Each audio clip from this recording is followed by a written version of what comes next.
Hello children, a very good morning to you all. I hope you all are absolutely fit and fine and safe at home. आशा करती हूँ कि जो भी आपको video के through पढ़ाया जा रहा है वो आप समझ पा रहे हैं. I hope you all are going line by line through the text. आप टेक्स्ट भी पढ़ रहे होंगे और जो भी क्वेश्चन एंड आंसर्स या जो भी आपको पीडीएफ के थ्रू होम असाइनमेंट दिए जा रहे हैं, आशा करती हूँ कि आप सभी चीजों को कर रहे होंगे. You all are good children. So children, whatever home assignment is given या जो भी चीजें आपको वीडियो में बताई जाती हैं, आप सारी चीजों को फॉलो करेंगे. ओके, तो with this I begin with today's class. आज जो है इस वीडियो में I am going to deal with a new chapter from your English book Flamingo, and the name of the chapter is We Are Not Afraid to Die If We Can All Be Together, written by Gordon Cook and Alan East. तो आज जो है मैं इस chapter को शुरू करूंगी. The chapter is a little lengthy, थोड़ा ये चैप्टर लंबा है, इसीलिए जो है I will complete the chapter in 2 parts. Okay, आज जो है मैं पार्ट 1 को डील करूंगी. So you all are going to pay attention children. तो आप जैसा कि देख सकते हैं यहाँ बोर्ड में मैंने कुछ पॉइंट्स लिखे हैं. First I have written title and then I have written about author. So as you all know कि आपके बुक में जो है ऑथर के बारे में डिटेल नहीं लिखा हुआ है, तो उसको ध्यान में रखते हुए जो है I have come up with few information about the author also. तो ऑथर या राइटर के बारे में भी जानना जरूरी है थोड़ा बहुत, तो उसको ध्यान में रखते हुए थोड़ा ऑथर के बारे में भी मैंने यहाँ पर लिखा हुआ है. सो नाउ लेट्स नो कि इस चैप्टर में क्या है. तो सबसे पहले मैंने शुरुआत किया है टाइटल से. आप देख सकते हैं यहाँ बोर्ड में लिखा है title. The title is giving you a message. ये जो टाइटल है we are not afraid to die if we can all be together. तो जब आप इस टाइटल को देखते हैं तो आपको एक संदेश मिल रहा है इस चैप्टर से. इस चैप्टर के हेडिंग से जो है आपको एक संदेश मिल रहा है, और वो मैसेज क्या है?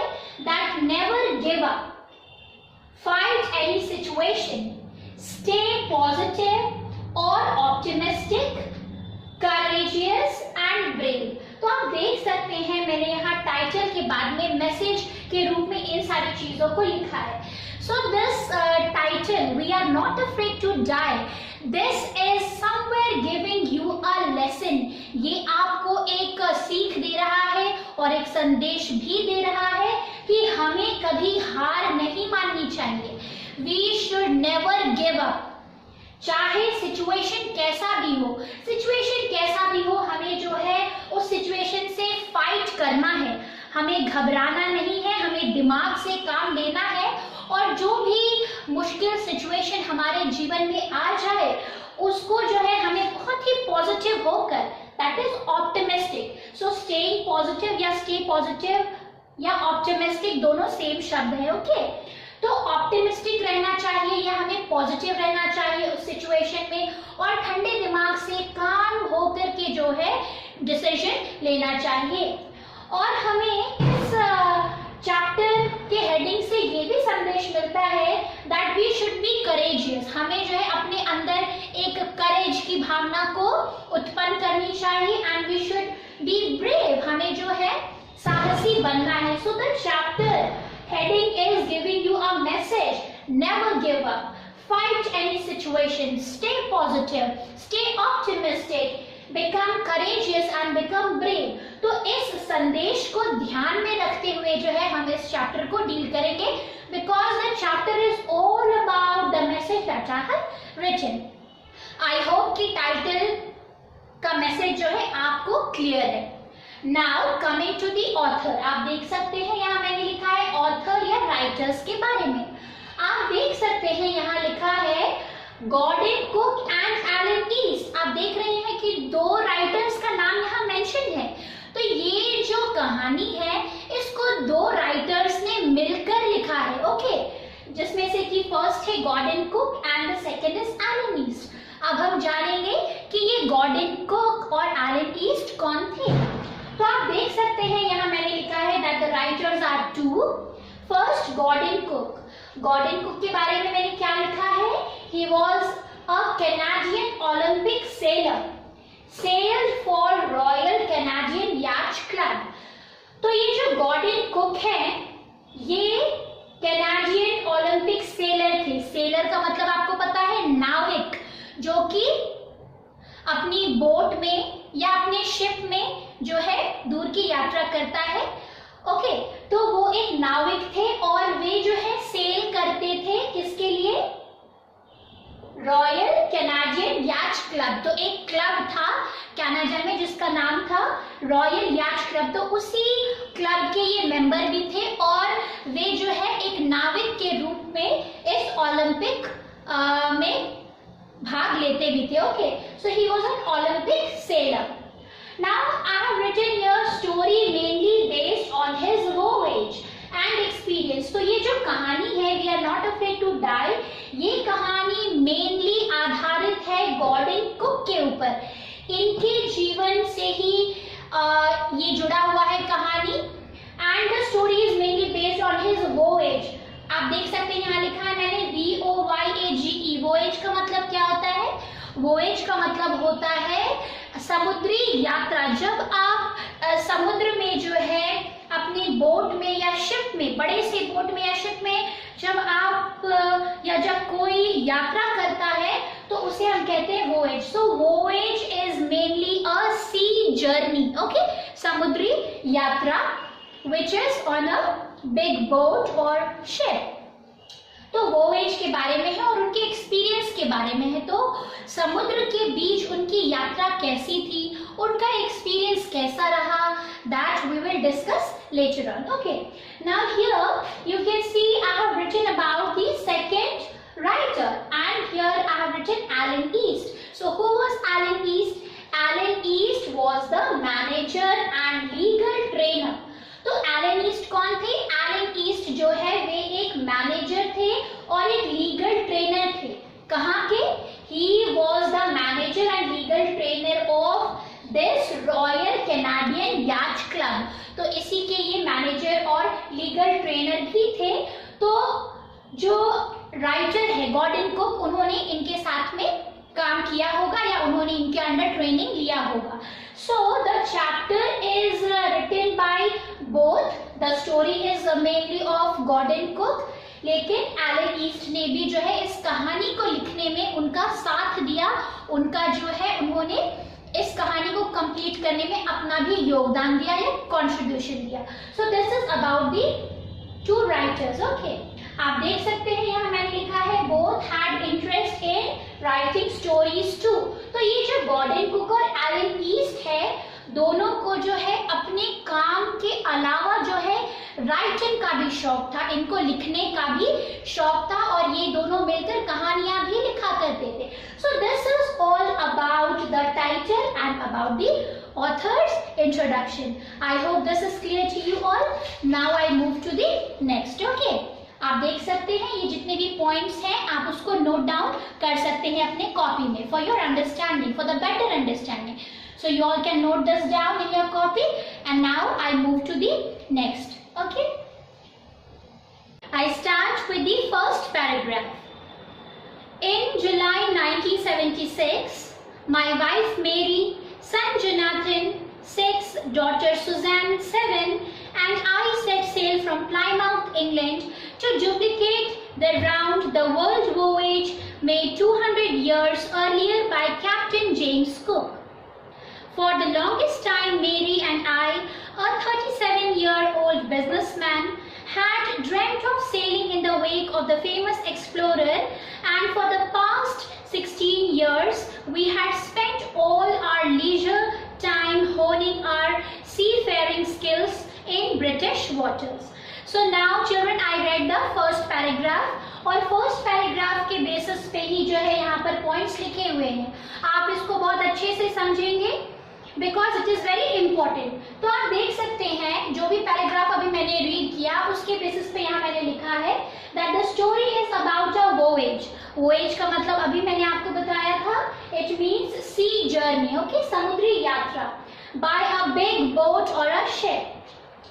तो इस कहानी में ये जो हमारे ऑथर है गॉर्डन कुक, इन्होंने जो है अपनी जर्नी की शुरुआत की, अपने वोएज की शुरुआत की एक बहुत ही बड़े से शिप में या एक बहुत बड़े से बोट में।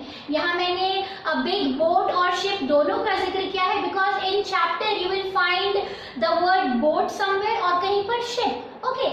तो इनकी जो यात्रा है वो शुरू हुई एक बड़े से बोट या एक बड़े से शिप में जिसका नाम था वेव वॉकर। तो वेव वॉकर क्या है? This is a name of a big boat और अ शिप, ओके। आगे ऑथर आपको क्या बताते हैं? Author tells you about the year. Author जो है फर्स्ट पैराग्राफ में आपको 1976 के बारे में बताते हैं कि 1976 में जो है इन्होंने इस वोएज या इस सी जर्नी की शुरुआत की वेव वॉकर नामक एक शिप में।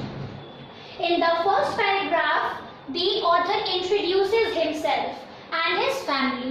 तो फर्स्ट पैराग्राफ में ऑथर अपने आप को इंट्रोड्यूस कर रहे हैं आपको और वे बताते हैं कि वे 37 इयर्स के जो है एक बिजनेसमैन भी थे और उनकी वाइफ का नाम था मेरी, सन बेटा का नाम था Jonathan who was 6 years old and daughter Suzanne who was 7 years old।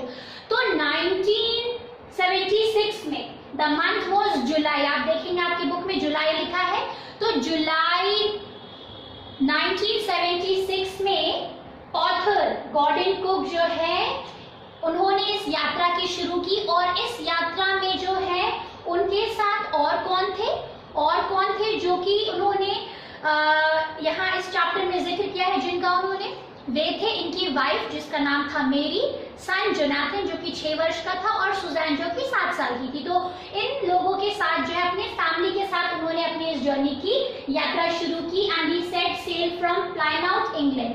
तो प्लायमाउथ जो कि इंग्लैंड में एक स्थान है, वहां से इन्होंने जो है अपनी इस सी जर्नी या इस वोएज की शुरुआत की। आगे जो है आपको इसी पैराग्राफ में ऑथर ने बताया है कि ये जो है समुद्री यात्रा के थ्रू जो है पूरे वर्ल्ड का जो है भ्रमण करने वाले थे, okay, the world voyage.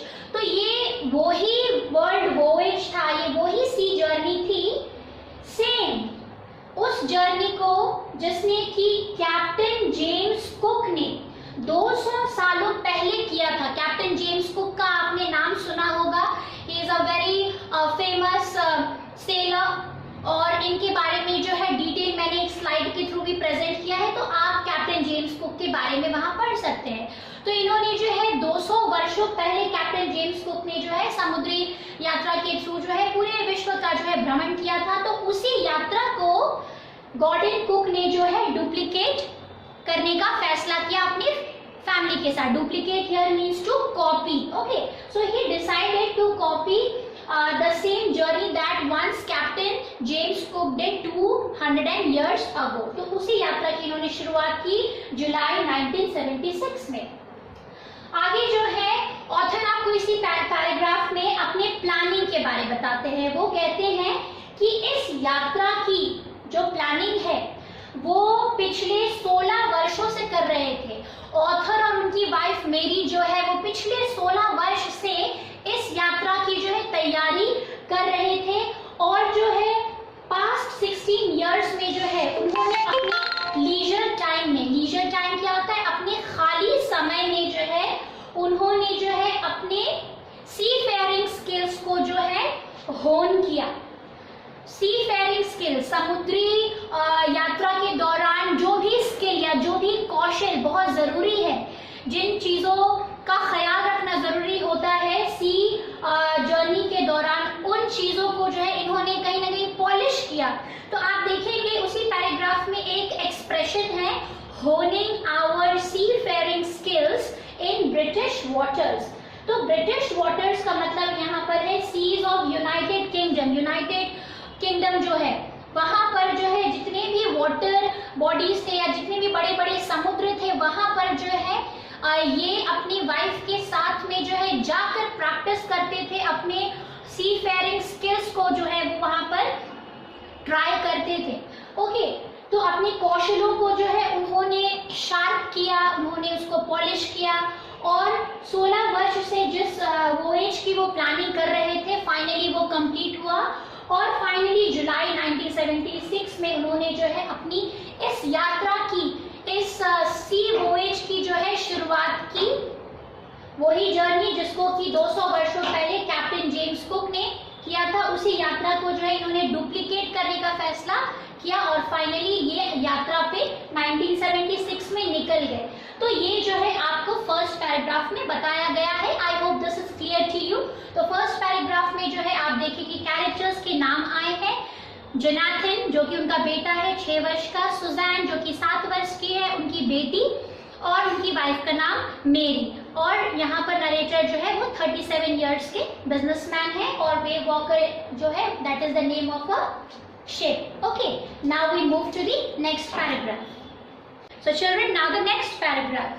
Our boat Wave Walker, a 23-meter, 30-ton wooden-hulled beauty, had been professionally built and we had spent months fitting it out and testing it in the roughest weather we could find.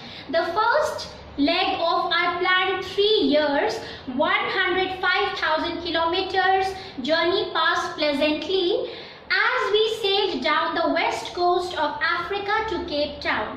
There, before heading east, we took on 2 crewmen, American Larry Wiggle and Swiss Herb Segler, to help us tackle one of the world's roughest seas, the Southern Indian Ocean. तो ये जो paragraph मैंने पढ़ा उसी के basis पे यहाँ पर मैंने कुछ पॉइंट्स लिखे हैं। तो आपको पता है कि जुलाई 1976 में जो है ऑथर ने अपने फैमिली के साथ वेव वॉकर नामक एक बड़े से बोट में या एक शिप में जो है उन्होंने अपनी यात्रा की शुरुआत की। अब उन्होंने जो है हमें इस पैराग्राफ में, आगे के पैराग्राफ में इसी वेव वॉकर के बारे में बताया है कि ये वेव वॉकर जो है एक बहुत ही बड़ी सी और बहुत ही खूबसूरत बोट थी एंड इट वाज 23 मीटर, जो कि 23 मीटर इसकी लंबाई थी एंड इट वाज 30 टन। काफी भारी और काफी मजबूत बोट जो है इनकी यात्रा के लिए तैयार किया गया and this boat was professionally built. इसको जो है प्रोफेशनल्स ने, प्रोफेशनल्स क्या होता है, जो लोग किसी चीज को बनाने में माहिर होते हैं, तो ऐसे एक्सपर्ट्स या ऐसे प्रोफेशनल्स जो कि बोट बनाने में माहिर थे उन्होंने जो है इस वेव वॉकर को तैयार किया जिसकी लंबाई थी 23 metre and 30 ton. Okay, weight was 30 ton. तो इस बोट को जो है प्रोफेशनल्स ने बनाया एंड इट वाज टेस्टेड। इसको जो है टेस्ट किया गया रफेस्ट वेदर में। जैसे होता है कि हम लोग अगर कभी कार खरीदने जाते हैं तो हम लोग टेस्ट ड्राइव लेते हैं कि वो ठीक से चल रहा है कि नहीं, यू नो। तो उसी तरह से जो है इस बोट को भी जो है टेस्ट किया गया कि वाकई में ये जो बोट है वेव वॉकर ये स्ट्रांग है कि नहीं। इसको जो है रफेस्ट वेदर, खराब से खराब वेदर में जो है ले जाकर समुद्र में टेस्ट किया गया और ये जो है बहुत ही मजबूत बोट है, ऐसा ये सामने आया। सो इसी बोट में जो है इन्होंने अपनी यात्रा की शुरुआत की। आगे ऑथर आपको बताते हैं कि इस बोट में जो है इन्होंने अपनी यात्रा की और है वो काफी अच्छा बीता, इट वाज वेरी प्लेजेंट। और उन्होंने जो है 105,000 किलोमीटर की यात्रा वेव वॉकर में जो है समुद्री मार्ग के थ्रू इतना लंबा यात्रा इन्होंने कवर कर लिया। आगे उन्होंने बताया है कि समुद्री मार्ग से होते हुए जो इन्होंने वेस्ट कोस्ट ऑफ अफ्रीका से जो है ये केप टाउन की ओर पहुंच गए। अब ये जो है आगे बढ़ रहे थे अफ्रीका होते हुए, अब ये जो है आगे केप टाउन की ओर बढ़ चुके थे और अब केप टाउन से जो है अब इनको हेडिंग दैट इज आगे बढ़ना था ईस्ट की तरफ। तो केप टाउन से जो है इनको ईस्ट की ओर आगे बढ़ना था। तो ईस्ट की ओर बढ़ने से पहले जो है इन्होंने अपने साथ 2 क्रूमैन को भी ले लिया। क्रूमैन क्या होता है? Crewman are the members of the ship. ऐसे लोग जिनको कि हम एक्सपर्ट्स भी कह सकते हैं, जिनको कि शिप या बोट में जो भी पार्ट्स हैं उसको बनाना, या अगर बिगड़ गया तो उसको ठीक करना आता है।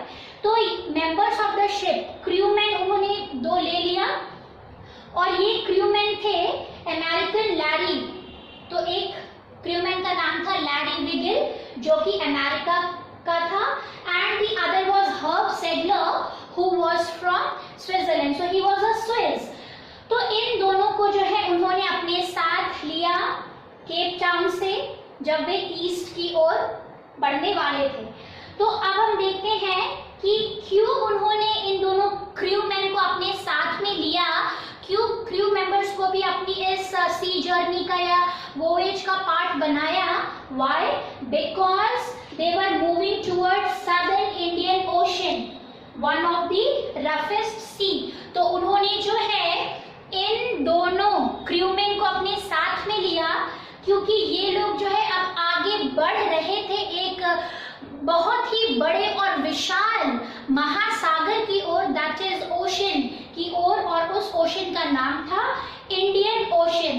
तो इंडियन ओशन जो है एक बहुत ही बड़ा सा महासागर था जहां पर कि अब जो है उनको बहुत ही रफेस्ट सी, मतलब बहुत ही खतरनाक जो है सी और समुद्री लहरों का उनको सामना करना था। So because they were moving towards the Indian ocean, और कहीं उनको कोई प्रॉब्लम नहीं आ जाए, कहीं उनकी बोट में कोई फॉल्ट ना आ जाए, उनको कोई परेशानी नहीं हो बोलकर उन्होंने जो है इन 2 क्रूमैन को भी जो है अपनी सेफ्टी का ख्याल रखते हुए इनको भी अपने इस जर्नी का पार्ट बनाया। So I hope this is clear to you all.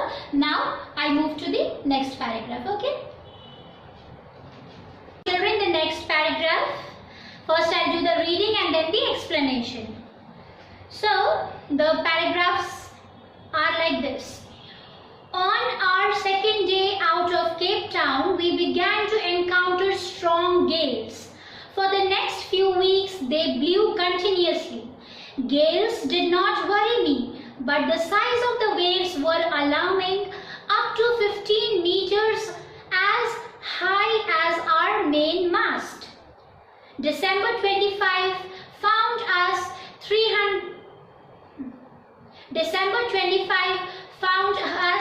3,500 kilometers east of Cape Town.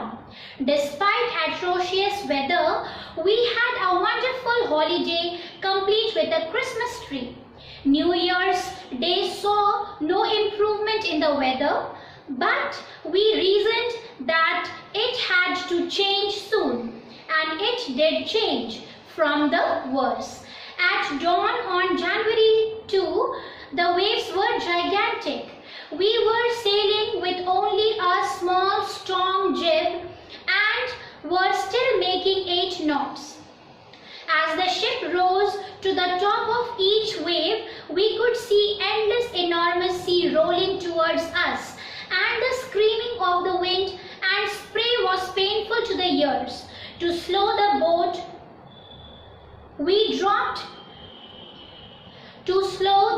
down, we dropped the storm jib and lashed a heavy mooring rope in a loop across the stern.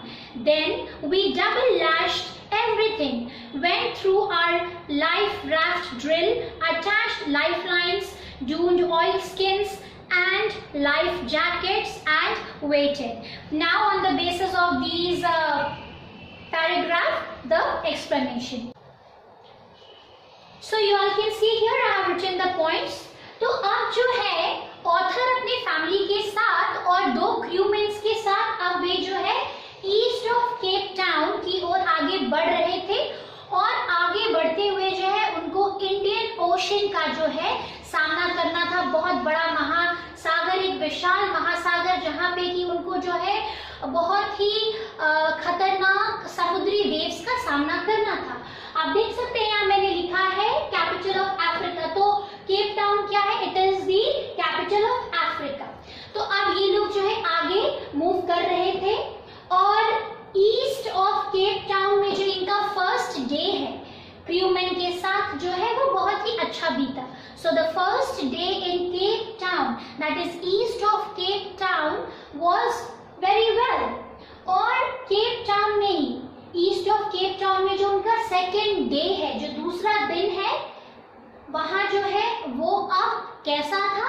It is written that they began to encounter strong gales. तो अब जो है east Cape town में जो है उनका दूसरा दिन जो था वो अच्छा नहीं था, बिकॉज अब जो है ये सामना कर रहे थे, encounter here means to face, so they were facing strong gales. Gales, GALES, gales का मतलब क्या होता है? गेल्स का मतलब होता है स्ट्रॉन्ग विंड्स। ओके, तो बहुत ही स्ट्रॉन्ग विंड्स का जो है उनको सामना करना पड़ा, because now they were in the Indian Ocean, sea of Indian Ocean. Okay, और आगे ऑथर आपको बताते हैं that the author was not worried about the gales. Author को जो है ये जो तेज हवाएं, जो गेल्स चल रहे थे, उससे उनको बहुत ज्यादा परेशानी नहीं थी, उनकी चिंता वो नहीं थी। His worry was about the mast, MAST. What is the meaning of mast? यहाँ मैंने आपको पिक्चर में दिखाया है। तो आप देख सकते हैं जैसे कि ये एक बोट है, तो बोट का ये जो पोल होता है, आपने देखा होगा, मूवीज में देखा होगा, पिक्चर में देखा होगा कि बहुत बड़ी बड़ी जो बोट होते हैं, अगर वे समुद्र में है तो अगर बहुत तेज हवा आ रही है या बहुत तेज तूफान आ रहा है, तो वो जो है अपना मेन सेल, जो कपड़ा होता है ये बहुत ही मजबूत होता है, मेन सेल और एक छोटा जिसको कि हम स्टॉर्म जिप कहते हैं वो अटैच रहता है, तो उसका प्रयोग करते हैं ताकि उनका जो बोट है वो बैलेंस रहे और वो कहीं गिर ना जाए या उलट ना जाए।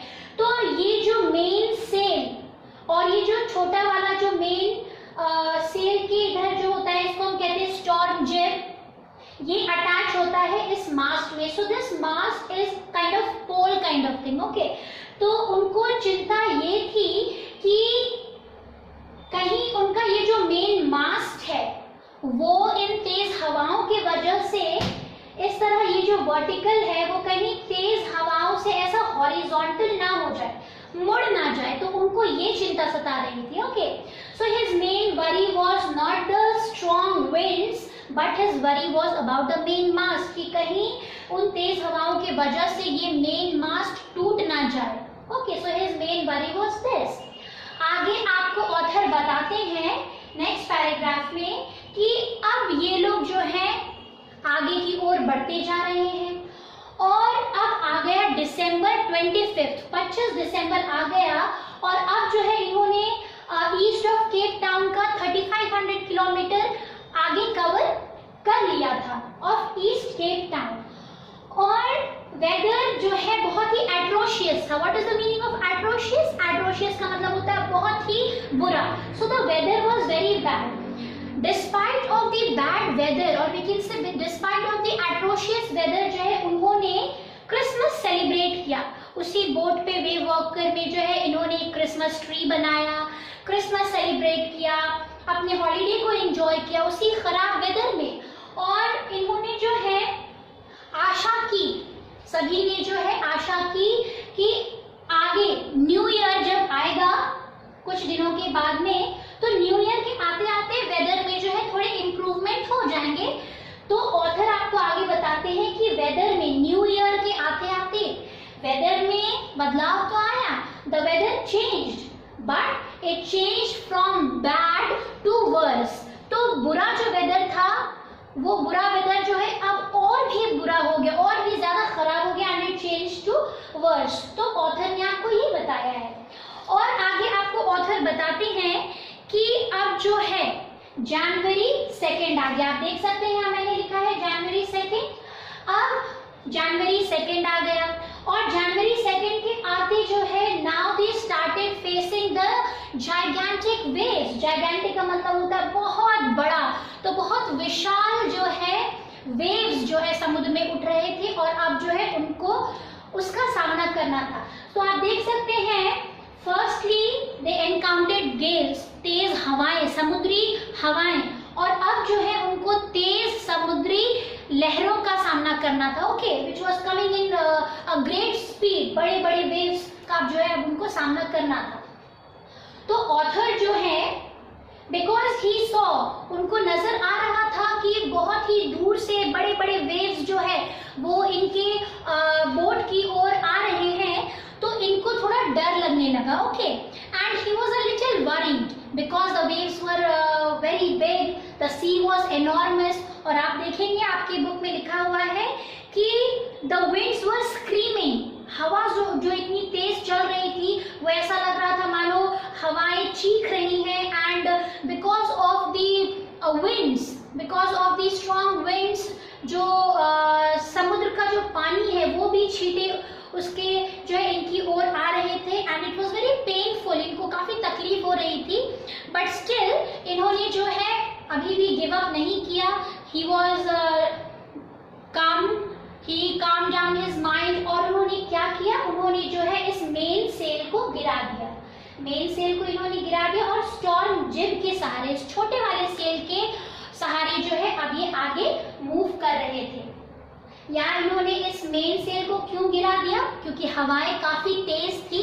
तो अगर तेज हवा जो है उस मेन सेल के कपड़े पे अगर हिट करेगा तो ऑटोमेटिकली जो है बोट का बैलेंस बिगड़ सकता है. तो इसीलिए जो उन्होंने इस बड़े सेल को, इस कपड़े को जो कि रोप से, रस्सी से अटैच था, उसको गिरा दिया और इस स्टॉर्म जिब, छोटे वाले सेल के सहारे जो है ये आगे बढ़ रहे थे. क्योंकि जब हवा इस पे पड़ रहा था तो ये बहुत ज्यादा बोट के मूवमेंट को ज्यादा नहीं हिला रहा था. ओके, तो ये जो है स्टॉर्म जिब को इन्होंने यहाँ लगाया और now they all were moving ahead. और धीरे धीरे करते करते इन्होंने जो है 8 नॉट्स ट्रैवल कर लिया. KNOTS, ये क्या होता है, नॉट्स जो है वो सी माइल्स, सी की जो जर्नी होती है, आप जो ट्रैवल करते हैं दूरी, उसको हम कहते हैं नॉट्स. तो अब इन्होंने जो है 8 नॉट्स, 1 नॉट 2 नॉट करते करते धीरे धीरे 8 नॉट्स ट्रैवल कर लिया था. ओके, तो धीरे धीरे ये आगे बढ़ रहे थे. एंड इन्होंने जो है सारी चीजों को जो भी बोट में थी उसको जो है अच्छे से बांध लिया. And now they doomed oil skins. आपको जो है अभी स्लाइड के थ्रू एक पिक्चर दिखाया जाएगा, उसमें आप देखेंगे ऑयल स्किन क्या होता है. It is a kind of cloth, water proof kind of cloth, जिसको कि जो है पहना जाता है, जो कि आपके बॉडी को अंदर से ड्राई रखता है. ओके, तो इन्होंने जो है ऑयल स्किन पहना और लाइफ जैकेट्स पहना और इंतजार किया कि अब क्या होगा. So now they all were waiting. Okay, तो यहाँ जो है इसका एक्सप्लेनेशन, अभी जितना पैराग्राफ मैंने रीड किया उसको अभी मैंने बताया. अब now they all were waiting. जनवरी 2 को जो है ऑयल स्किन्स पहनकर अपने लाइफ जैकेट्स के साथ में ये लोग जो है अब तैयार थे कि किसी भी वक्त कुछ भी होने वाला है. तो अब क्या होने वाला था आगे, इसको हम जानेंगे. Okay, so I hope this is clear to you all. So children, now the next paragraph. आप देख सकते हैं मैंने यहाँ लिखा है lines. The first indication of impending disaster, यहाँ से लेकर losing consciousness, I felt quite peaceful. So now I'm going to read these lines and then the explanation. You all are going to pay attention because this is very important to understand. Okay. Now, the first indication of impending disaster came at about 6 p.m. with an ominous silence. The wind dropped and the sky immediately grew dark. Then came a growing roar and an enormous cloud towered aft of the ship. With horror, I realized that it was not a cloud, but a wave like no other I had ever seen. It appeared perfectly vertical and almost twice the height of the other waves, with a frightful breaking crest. The roar increased to a thunder as the stern moved up the face of the wave, and for a moment I thought we might ride over it. But then a tremendous explosion shook the deck. A torrent of green and white water broke over the ship. My head smashed into the wheel, and I was aware of flying overboard and sinking. Below the waves, I expected my approaching death, and as I was losing consciousness, I felt quite peaceful. So now the explanation. अभी जो है इससे पहले मैंने आपको बताया था that they all were, the author and his family were on a sea voyage, और अब जो है उन्होंने अपना जर्नी जो है they all were doing in Indian Ocean. Okay, और हमने ये भी पढ़ा इससे पहले कि दे सेलिब्रेटेड क्रिसमस, न्यू ईयर की जो है एट्रोशियस वेदर में उन्होंने बिताया, और उनको जो है स्ट्रॉन्ग गेल्स का सामना करना पड़ा, दैट इज स्ट्रॉन्ग विंड्स का सामना करना पड़ा। जनवरी 1 जो है वो ठीक ठाक बीत गया। नाउ इट वाज जनवरी 2। अब जनवरी 2 के डॉन को, डॉन का मतलब क्या होता है? So now the explanation. You can see here I have written few points. So अभी जो है इससे पहले मैंने आपको बताया था जनवरी 2 के बारे। जनवरी 2 के डॉन के बारे में मैंने आपको बताया था। Dawn that is DAWN, early morning. तो सुबह का नजारा कैसा था? When they all were in the ship wave walker, तो जनवरी 2 की सुबह जो है they faced waves, उन्होंने जो है बहुत बड़े जाइगेंटिक वेव्स का सामना किया, और उन्होंने जो है मेन सेल को गिरा दिया, और स्टॉर्म जिब के सहारे उन्होंने 8 नॉट्स ट्रैवल कर लिया था, अभी मैंने आपको बताया। अब जो है उन्होंने सारी चीजों को अच्छे से बांध लिया था, and they all were ready with their oil skin and life jacket, and they all were waiting कि अब क्या होगा। So अभी तक everything was okay.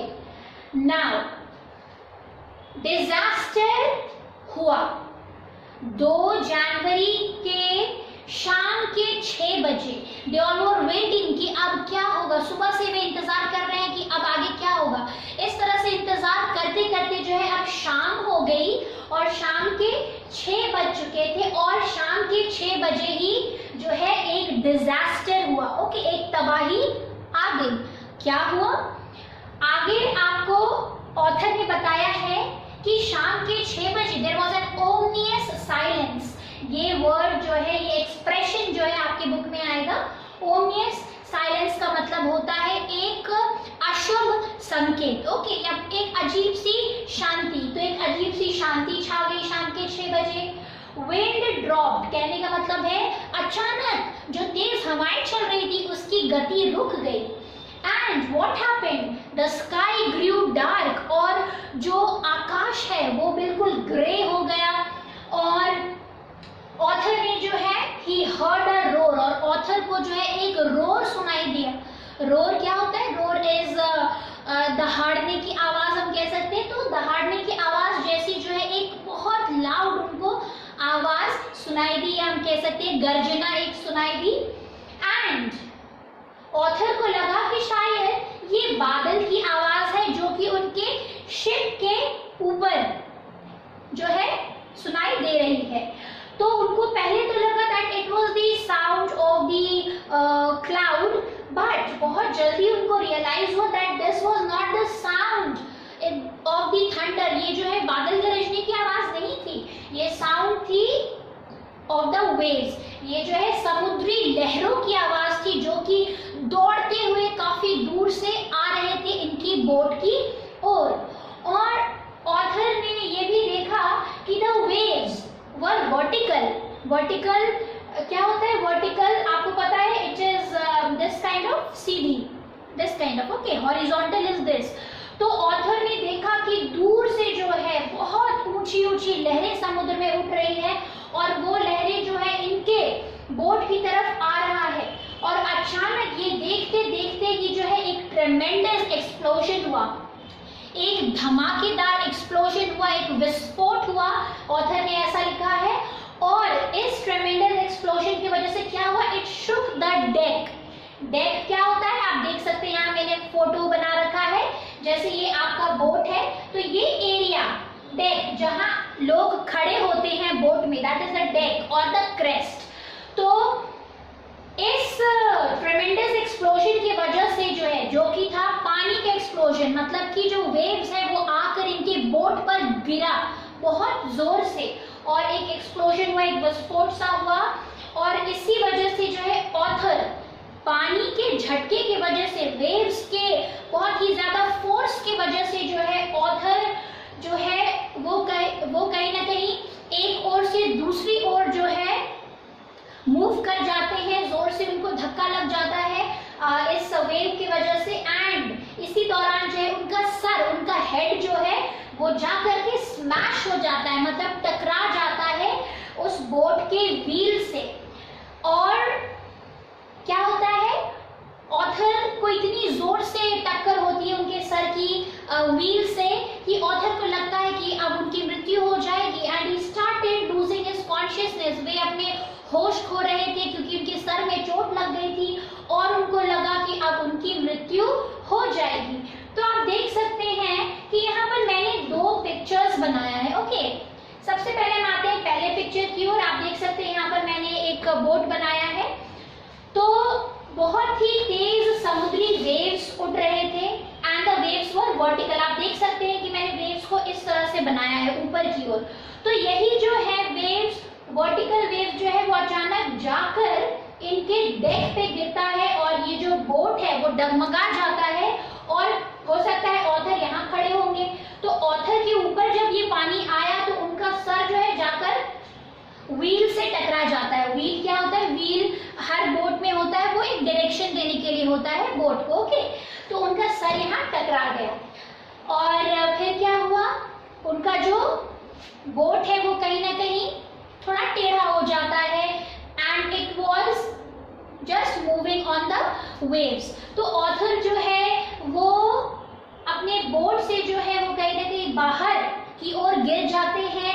He was overboard, मतलब कि वो अपने बोट से जो है बाहर की ओर, अब वो पानी में तैर रहे हैं, वो डूब रहे हैं, उनके सर में चोट है, उनको चक्कर सा आ रहा है और अब उनको लगता है कि उनकी मृत्यु हो जाएगी। तो आप देख सकते हैं कि यहाँ जितना भी लिखा हुआ है इससे हमें ये पता चल रहा है कि ऑथर का जो एक्सपीरियंस था इस सी वोएज में या इस सी जर्नी में वो काफी पेनफुल था और वो काफी तकलीफदायक था और इनको बहुत कुछ सहना पड़ रहा था। ओके, लेकिन अभी भी जो है उन्होंने हिम्मत नहीं हारी थी और अब इन्होंने क्या किया हम उसको आगे जानेंगे। So I hope this picture that I have presented is clear to you.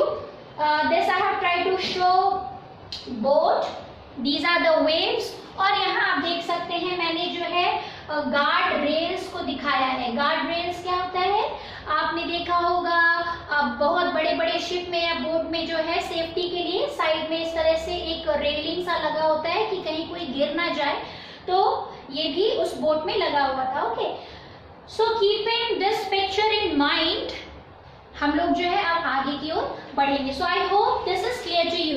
तो आपको यही जानना है कि आप इनका जो एक्सपीरियंस है वो पानी में बहुत ही बुरा था और ये काफी स्ट्रगल कर रहे थे। Okay, now we move to the next paragraph. ये जो पैराग्राफ्स हैं वो काफी छोटे छोटे हैं, सो मैंने उसको एक साथ ही यहाँ पर डील कर दिया है। आप देख सकते हैं I have written unexpectedly my head popped out of water. इस लाइन से लेकर I didn't want to worry you when you were trying to save us all. तो ये जो लाइंस है वो लाइंस है आपका पेज नंबर 14 और 15 से। ओके, तो दोनों पेजेस को जो है मैंने कंबाइन करके यहाँ पर पॉइंट्स लिखा है so that you understand it more because everything is connected, सभी जो है एक दूसरे से कनेक्टेड है। So now for now I am not reading the paragraphs, you all are going to do the reading yourself. Okay, now I am just going to explain it to you all. तो आगे क्या हुआ, अभी आपको मैंने बताया कि जनवरी 2 को शाम के 6 बजे वेदर जो है और खराब हो गया and the author faced the giant waves. उन्होंने जो है वेव्स का सामना किया और तेज जो गति से आने वाली जो वेव्स है वो वर्टिकल वेव्स जो है उनके बोट पे वो आकर गिरता है, एक एक्सप्लोजन होता है and this author he was thrown out. वो जो है अपने बोट से बाहर की ओर गिर जाते हैं and he was under the waves he was sinking, वो डूब रहे थे, उनको लग रहा था कि अब उनकी मृत्यु हो जाएगी, क्योंकि उनको जो है सर में चोट भी लगी थी, because his head was smashed on the boats wheel. तो ऑथर को एक पल के लिए लगा कि अब उनकी मृत्यु हो जाएगी और वे पानी के बीच में थे, लेकिन ऑथर की मृत्यु हुई नहीं। अनएक्सपेक्टेडली, अचानक से जो है, उन्होंने आशा भी नहीं की थी, अचानक जो है ऑथर का जो सर है वो पॉप आउट होता है उन समुद्री लहरों के बीच से। उनका जो सर है वो बाहर आ जाता है और पानी के ऊपर जो है, जैसे ही उनका सर बाहर आया, उन्होंने देखा कि वेव वॉकर जो है, आपको ध्यान देना होगा कि अभी ये बोट से बाहर गिरे हुए हैं और वो पानी में तैर रहे हैं कहीं ना कहीं। एंड ही सॉ, उन्होंने दूर से देखा कि इनका जो वेव वॉकर है दैट वाज नियरली कैप्साइजिंग। उनको नजर आया कि इनका जो बोट है वो बिल्कुल टूट चुका है, डिस्ट्रॉय हो चुका है, and it was near capsizing. Capsizing का मतलब क्या है? कैप्साइजिंग मतलब होता है डूबना। ओके, तो वेव वॉकर जो है कहीं ना कहीं वो डूब रहा है। एंड उन्होंने ये भी नोटिस किया कि वो जो मास्ट था उनके बोट में, इट बिकेम हॉरिजॉन्टल, तो वो वर्टिकल से मास्ट जो है वो हॉरिजॉन्टल हो चुका है। So he thought that now the boat is going to sink. अब आगे क्या हुआ? ऑथर आपको बताते हैं that the author was holding guard rails. अब ऑथर जो है उनको क्योंकि बोट के ऊपर वापस आना है, so he was holding the guard rails. आपको याद होगा, अभी मैंने पिक्चर में आपको दिखाया था guard rails, that is for the safety, जो कि बोट या शिप के साइड में बना होता है। So he was holding the guard rails और वो अपने आप को बचाने की कोशिश कर रहे हैं। आप यहाँ देख सकते हैं, जैसा कि मैंने आपको टाइटल में बताया, that not to give up, never give up. तो ये चीज यहाँ पे लागू होता है। And the author did not give up, और वो जो है अपनी जान बचाने की कोशिश कर रहे थे, और वो जो है उन्होंने गार्ड रेल्स को पकड़ा हुआ था। और जब उन्होंने गार्ड रेल्स को पकड़ा हुआ है, तब क्या हुआ? फिर एक वेव आता है, बहुत तेज गति में जो है बिग वेव केम, और उस वेव ने जो है उनको टॉस कर दिया, उनको जो है उठाकर पटक दिया। एक कपड़े की डॉल की तरह, रैग डॉल आप देखेंगे आपके बुक में मेंशन है, तो एक कपड़े की डॉल की तरह जो है उस वेव ने उनको जो है बाहर से उठाकर वापस से फिर बोट में, बोट के डेक में जहां खड़े होते हैं, मैंने आपको बताया था, वहां पर उसको पटक दिया ऑथर को। And when this happened, what happened further? जब वेव्स ने उनको एक कपड़े की गुड़िया की तरह जो है डेक में वापस से पटक दिया, तो इस दौरान जो है उनका left rib, you understand, rib जो है वो क्रैक हो जाता है। लेफ्ट रिब जो है उनका क्रैक हो गया, और his mouth filled with blood, उनके मुंह में जो है खून आ गया। Why? Because his teeth was broken, तो उनके जो है दांत टूट गए, और उसकी वजह से जो है उनके मुंह से बिल्कुल ब्लड निकल रहा था।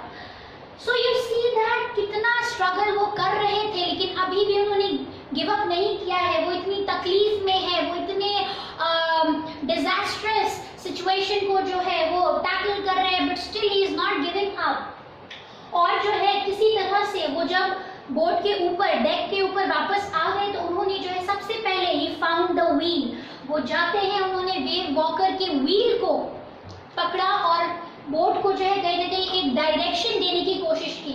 सो he found the wheel, he tried to give a direction to the boat, and he saw water everywhere, और उन्होंने देखा कि उनके बोट में जो है पूरा पानी भर चुका है, and it was completely destroyed. आगे ऑथर आपको बताते हैं दैट द हैच ओपन्ड। यहाँ हैच क्या है? हैच ओपन्ड, यहाँ पर ये है बोट का दरवाजा। नाउ बोट जो है काफी बड़ी थी, तो नीचे एक केबिन भी था, केबिन एक रूम जहां पर उनकी वाइफ और उनके बच्चे थे।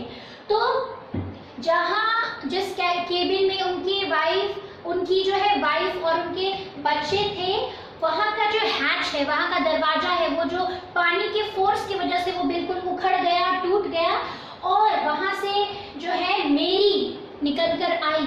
तो ऑथर ने देखा कि उनकी वाइफ मेरी जो है वो चिल्ला रही है, शी स्क्रीम्ड, उसने चीख कर कहा दैट वी आर सिंकिंग, हम डूब रहे हैं। And author also saw that the decks were smash, पूरा जो बोट है, बोट का ऊपरी हिस्सा जो है सब बिल्कुल तहस नहस हो चुका है, टूट गया है। और मेरी भी जो है वो काफी, उनकी वाइफ काफी डरी हुई है। तो इस वक्त जो है ऑथर ने कहा मेरी को, he said Mary to come and take the wheel. तो उन्होंने कहा मेरी को कि तुम आकर व्हील संभालो, तब तक जो है मैं कुछ इंतजाम करता हूँ। So you see in the story that Mary जो है वो भी बहुत स्ट्रांग है, बहुत ब्रेव है, और वो भी जो है उसने करेज दिखाया उस मोमेंट में, उस मुश्किल घड़ी में जो है उसने भी इनकी वाइफ ने जो है हिम्मत दिखाई और वो आकर व्हील संभालती है। आगे आप चैप्टर में पढ़ते हैं that Larry and herb, I hope you remember Larry and herb, जो 2 क्रूमैन हैं जिनको कि उन्होंने हायर किया था इंडियन ओशन में जाने से पहले when they were in Cape Town. तो लैरी और हर्ब भी जो है वो भी पागलों की तरह like a mad man, they all were pumping water, जो भी एक्स्ट्रा वाटर बोट में आ रहा है अंदर उसको जो है वो निकालते जा रहे हैं ताकि बोट में पानी भरे नहीं, क्योंकि अगर बोट भर जाता तो शायद इनका जो बोट है वो डूब जाता। So like mad man they all were pumping out water, they all were throwing water out of the boat. तो आप देख सकते हैं यहाँ पर जो है बताया गया कि कितना स्ट्रगल सब लोग कर रहे थे, लैरी, हर्ब, मेरी और ऑथर। उनकी कंडीशन इतनी बुरी है but still they all were not giving up and they all were trying to save their life and they all were fighting with the situation.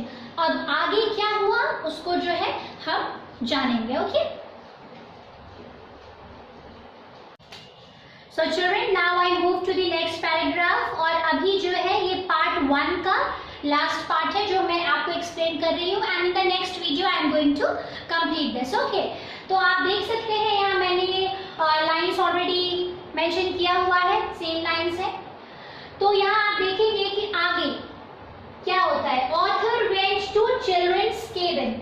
अभी मैंने आपको बताया कि एवरीथिंग वाज स्मैश्ड, जो डेक्स है वो बिल्कुल डिस्ट्रॉय हो चुके थे, बहुत सारा पानी जो है वो बोट के अंदर आ चुका था और ऑथर जो है उनकी कंडीशन काफ़ी ख़राब थी और उन्होंने जो है मेरी को कहा व्हील संभालने के लिए। तो मेरी अभी जो है she was with the wheel, वो जो है व्हील संभाल रही है और बोट को एक सही दिशा देने की कोशिश कर रही थी। Larry and herb they all were pumping out extra water ताकि बोट में पानी ना भरे। तो ऑथर जो है वो अब जाते हैं अपने बच्चों के केबिन में, जहाँ पर उनके 2 बच्चे थे जिसका नाम था, मैंने आपको पहले बताया, Jonathan who was 6 years old and Suzanne who was 7 years old। तो बच्चों से मिलने वो जाते हैं कि बच्चे ठीक है या नहीं। So the author, because his condition was not good, he crawled। वो जो है रेंगते हुए बच्चों के केबिन में जाते हैं क्योंकि उनके लेफ्ट रिब में जो है चोट थी और उनकी हड्डी जो है टूट चुकी थी। तो वो किसी तरह से मैनेज करते हुए he went to children and he asked the children कि तुम लोग ठीक हो या नहीं।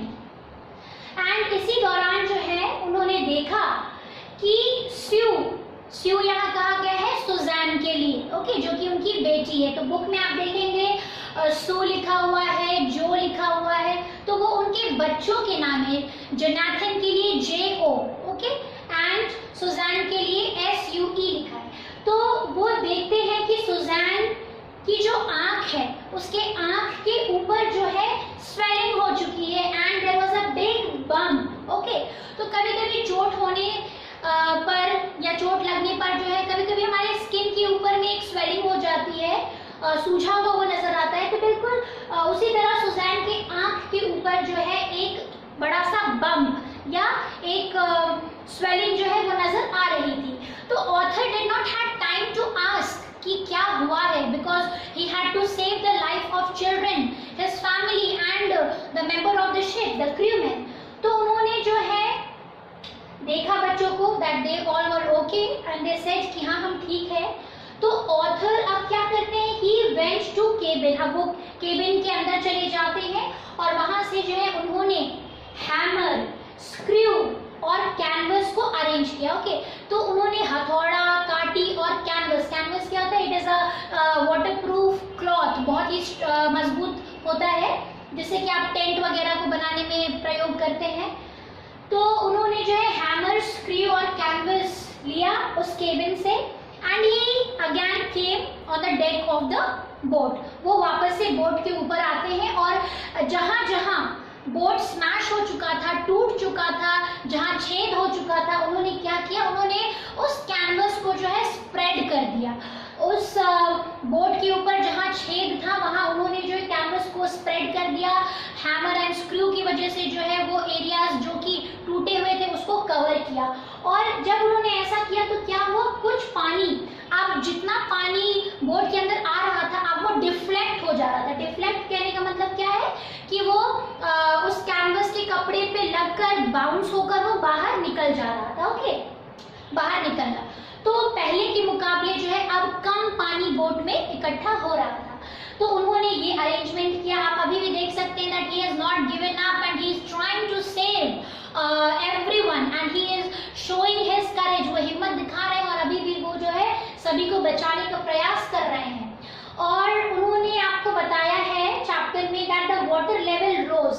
अब जो है पानी का जो लेवल है वो कहीं ना कहीं बढ़ता ही जा रहा था, और क्योंकि पानी का लेवल बढ़ रहा था तो उनके पास जो एक्स्ट्रा जिब थे, दैट इज स्टॉर्म जिब, द स्मॉल सेल, ओके, जिसका पिक्चर मैंने आपको दिखाया था। डिंजीज, डिंजीज क्या होता है, ये छोटे छोटे बोट्स होते हैं, ओके, छोटे बोट्स। तो स्टॉर्म जिब, dingy, small boats, main anchor, इनका जो मेन सेल है, हैंड पंप्स हैं जो कि एक्स्ट्रा इन्होंने रखा था अपने बोट में, एवरीथिंग वाज रेंच्ड ओवरबोर्ड। सारी चीजें जो है वाटर लेवल बढ़ने की वजह से सब बाहर बह चुका था पानी में।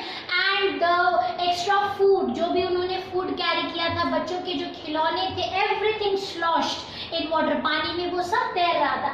तो जो भी एक्स्ट्रा चीजें इन्होंने रखी थी अपनी बोट में, नाउ एवरीथिंग वाज ओवरबोर्ड, मतलब वो बह चुका था। आगे ऑथर ने आपको बताया है that there was no signal और no response to the mayday calls. अब इस समुद्र के बीच, इस बड़े से ओशन के बीच में ये लोग फंसे हुए हैं।